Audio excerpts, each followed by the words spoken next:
واصف علی واصف فرماتے ہیں، اللہ تعالیٰ کا حکم ہے کہ دعا کرنے سے مسائل حل ہو جاتے ہیں۔ آدھی زندگی مشکل تو دعا سے ہی حل ہو جاتی ہے، باقی کوشش سے ہے۔ اس بات کو آپ کو یوں کہہ لو کہ زندگی میں دو چیزیں ہیں، ایک کوشش ہے اور ایک نصیب۔ کوشش سے بہت کچھ حاصل ہوتا ہے، لیکن جو بنیادی نصیب ہے یہ دعا کا حصہ ہے، دعا کی تاثیر ہے، یہ کوشش سے حاصل نہیں ہوتا۔ کوشش سے آپ کوئی اچیومنٹ کر لو گے، لیکن دوسرے شخص کا دل مائل ہونا نصیب کی بات ہے، سفر کا انجام اچھا ہونا نصیب کی بات ہے۔ صاحبان نصیب جو ہیں، اگر ان کا عمل بظاہر کمزور ہو تو بھی ان کا نصیب بلند ہے، عروج پر ہے۔ جیسا میں نے کہا کہ حضرت یوسف علیہ السلام کنویں میں گرے تو بظاہر یہ گرنے کا عمل ہے، مگر یہ عروج کا عمل ہے۔ کہتے ہیں کہ اس وقت ان کو آواز آئی کہ مبارک ہو، پیغمبری کا سفر شروع ہو گیا، کیونکہ آپ کی پیغمبری کا سفر کنویں میں گرنے سے تھا۔ مدعا یہ ہے کہ صاحب عروج جو ہے وہ بظاہر زوال میں بھی صاحب عروج ہے، یہ اللہ تعالیٰ کے کام ہیں۔ اگر نوح علیہ السلام کی التجا، دعا یا خواہش کے باوجود ان کا بیٹا طوفان سے نہیں بچایا گیا تو اس میں نوح علیہ السلام کی نبوت پر کوئی شک نہیں ہو سکتا۔ اللہ تعالیٰ کی مرضی ہے، چاہے تو ایک معمولی انسان کی دعا قبول کر لے، چاہے تو نبی کی بات ٹال دے۔ اللہ تو سب سے بے نیاز ہے۔ اکثر انسان بہت بے چین ہو جاتا ہے کہ آخر وہ یہ کیسے جان سکتا ہے کہ اللہ تعالیٰ اس کی من پسند چیز دینے پر راضی ہے یا نہیں۔ تو یاد رکھو کہ جب اللہ تعالیٰ اپنے بندے کو اس کی پسندیدہ چیز نوازنا چاہتا ہے تو اسے یہ ایک خاص نشانی پہلے دکھاتا ہے۔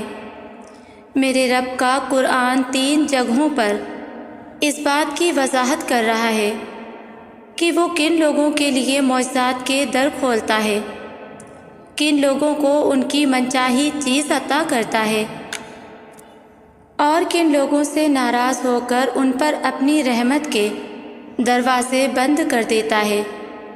تو یاد رکھو کہ اللہ تعالیٰ تمہاری منچاہی چیز کو تمہارے نصیب کا حصہ تب بناتا ہے جب تم اپنے اندر خیر کی قوتوں کو مضبوط کر کے اپنے شر سے لڑنا سیکھ لیتے ہو اور اپنے اوپر آئی آزمائش سے دل شکستہ اور مضطرب نہیں ہوتے، بلکہ اپنے مقصد سے جڑ کر ہر ممکن کوشش اور تدبیر اپناتے ہو، تو وہ رحمان تمہیں ایسے ناممکن وسیلوں سے عطا کرتا ہے کہ جس کا تم گمان بھی نہ رکھتے ہو۔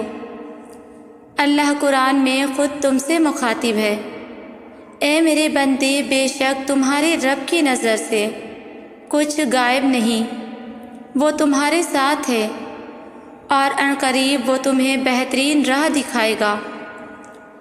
اگر چاہتے ہو کہ اللہ تمہاری پسندیدہ چیز تمہیں جلد عطا کر دے تو یاد رکھو حزن و ملال کوئی چیز کبھی واپس نہیں لوٹتی اور خوف سے تمہارا مستقبل نہیں بنتا، بلکہ تمہارا ایک اچھا دل اور مطمئن قلب کامیابی کے بازو ہیں جو تمہیں ہر مسرت عطا کرتے ہیں جس کی تم تمنا رکھتے ہو۔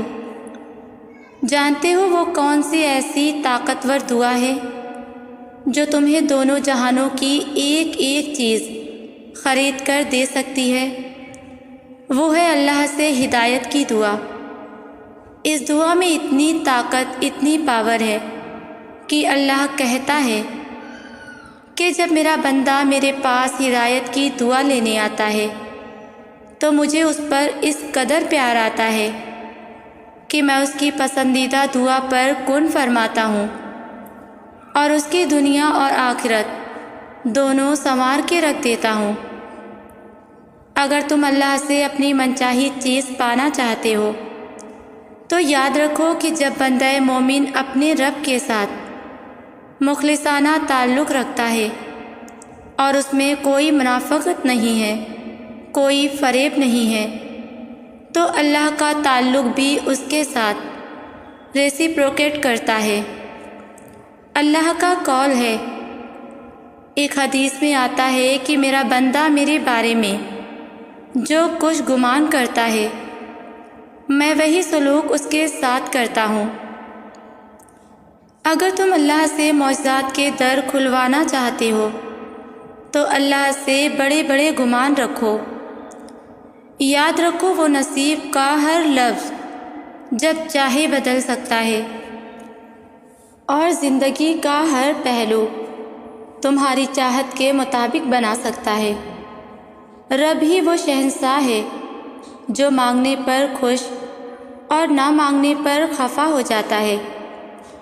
اور اگر تم یہ سوچ رہے ہو کہ اللہ تمہاری پسندیدہ چیز تمہارے نصیب کا حصہ کب بناتا ہے اور اپنا کن کب فرماتا ہے، تو یاد رکھو کہ جب تم اللہ سے مخلص دل سے مانگتے ہو اور اپنی ذات سے کسی کی حق تلفی نہیں کرتے تو اللہ بھی تمہارے ساتھ بھلائی کا معاملہ کرتا ہے۔ جب تمہارا دل صاف ہوتا ہے نا تو اللہ خود بڑھ کر تمہارا ساتھ دیتا ہے اور تمہارے کام میں آسانی پیدا کر دیتا ہے۔ ایک حدیث میں آتا ہے، نبی کریم صلی اللہ علیہ وسلم نے فرمایا کہ جو لوگ دوسروں پر رحم کرتے ہیں تمہارا رب ان پر رحم فرماتا ہے۔ تم رحم کرو ان پر جو زمین میں ہیں، خدائے رحمان تم پر رحم فرمائے گا۔ اور اگر آج تمہیں کوئی چیز بے شمار دعاؤں اور ذکر و اذکار کے باوجود بھی حاصل نہیں ہو رہی تو سنو، اللہ تم سے فرماتا ہے کہ اے میرے بندے، اگر تو میری رضا پر راضی ہو جائے کہ اے اللہ جو تو مجھے دینا چاہتا ہے میں اسی پر راضی ہوں، تو وہ فرماتا ہے کہ میں تجھے وہ بھی دوں گا جو تو اپنے لیے چاہتا ہے۔ اللہ قرآن میں قسم کھا کر کہتا ہے کہ جس نے مجھے راضی کر لیا میں یقیناً اسے ہر پریشانی سے نجات اور پرسکون زندگی عطا کروں گا۔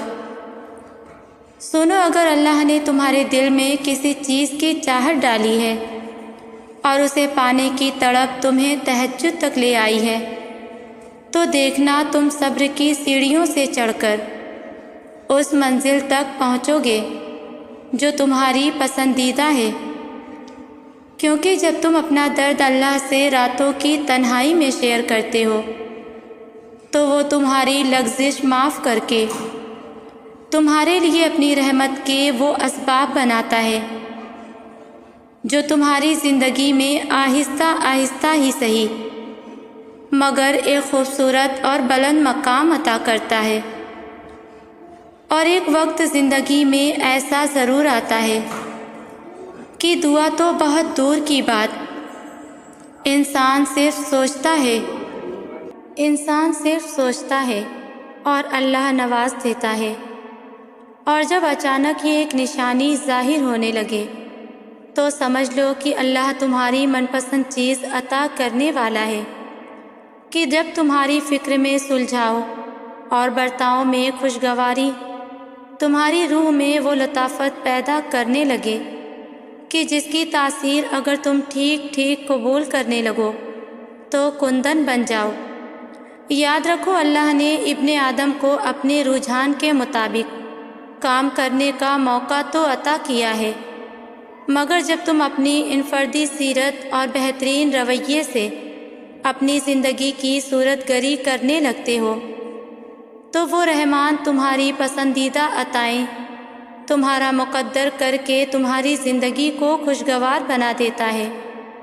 اور اگر تم محسوس کرنے لگو کہ تمہارے غم تمہیں اللہ سے قریب کر کے تمہیں صبر کرنا سکھا رہے ہیں تو یہ اشارہ ظاہر کرتا ہے کہ عنقریب اللہ تمہارے لیے معجزہ خاص کرنے والا ہے۔ اللہ قرآن میں خود فرماتا ہے، انہوں نے صبر کیا یہاں تک کہ انہیں ہماری مدد پہنچ گئی۔ واصف علی واصف فرماتے ہیں کہ ناپسندیدہ چیزوں میں پسندیدہ چیزوں سے زیادہ خیر پوشیدہ ہے۔ عواقب کو تم نہیں جانتے کہ سزا کے لباس میں کتنی نعمتیں ہوتی ہیں اور شر کے لباس میں کتنا خیر چھپا ہوتا ہے۔ اور جو تم نے چاہا وہ تمہیں نہ ملا تو مایوس نہ ہونا، کیونکہ دنیا کے تمام دروازے بھی تم پر بند کر دیے جائیں، مگر رب کی رحمت کا دروازہ تمہارے لیے ہر وقت کھلا رہتا ہے۔ وہ تو تمہارا اس وقت بھی منتظر ہوتا ہے جب تم اسے فراموش کر بیٹھتے ہو۔ پتہ ہے جب اللہ تمہاری منچاہی چیز تمہیں نوازنا چاہتا ہے تو وہ ماحول اور اسباب و اثر میں حیران کن راستے بنانا شروع کر دیتا ہے۔ تم سوچتے ہو کہ معجزے کیسے ہوتے ہیں، تو سنو، جب یقین کی ایک ڈور ٹوٹتی ہے نا تو وہ تمہیں دوسری ڈور سے فوری جوڑ دیتا ہے۔ جب تم تھک کر رکتے ہو تو وہ چلنے کی ایک نئی وجہ دے دیتا ہے۔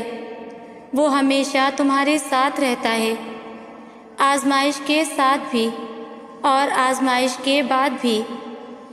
اللہ تعالیٰ قرآن پاک میں تم سے فرما رہا ہے، کہہ دو میرے ان بندوں سے جو سوچتے ہیں کہ ان کے آنسو ضائع چلے گئے، میں کچھ بھی بھولنے والا نہیں ہوں۔ یاد رکھو یہ وقتی آزمائش تمہارے لیے کن کے معجزات سنبھال کر بیٹھی ہیں۔ تم نے اپنا حال دل اس کو سنا دیا ہے نا، تو بے فکر ہو جاؤ، وہ تمہارے دلوں کے رازوں کو سنبھال لے گا۔ وہ تمہیں اپنی رحمت کے حصار میں لے کر تمہاری من پسند چیز تمہیں نواز دے گا۔ قرآن میں اللہ کا اپنے بندے سے وعدہ ہے کہ وہ اسے اتنا دے گا کہ وہ خوش ہو جائے گا۔ دیکھنا تم عنقریب اپنی آنکھوں سے اپنی زندگی کو بدلتا دیکھو گے۔ واصف علی واصف فرماتے ہیں، انسان پریشان اس وقت ہوتا ہے جب اس کے دل میں کسی بڑے مقصد کے حصول کی خواہش ہو لیکن اس کے مطابق صلاحیت نہ ہو۔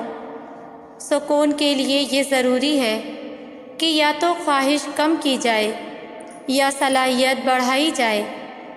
ہر خواہش کے حصول کے لیے ایک عمل ہے، عمل نہ ہو تو خواہش ایک خواب ہے۔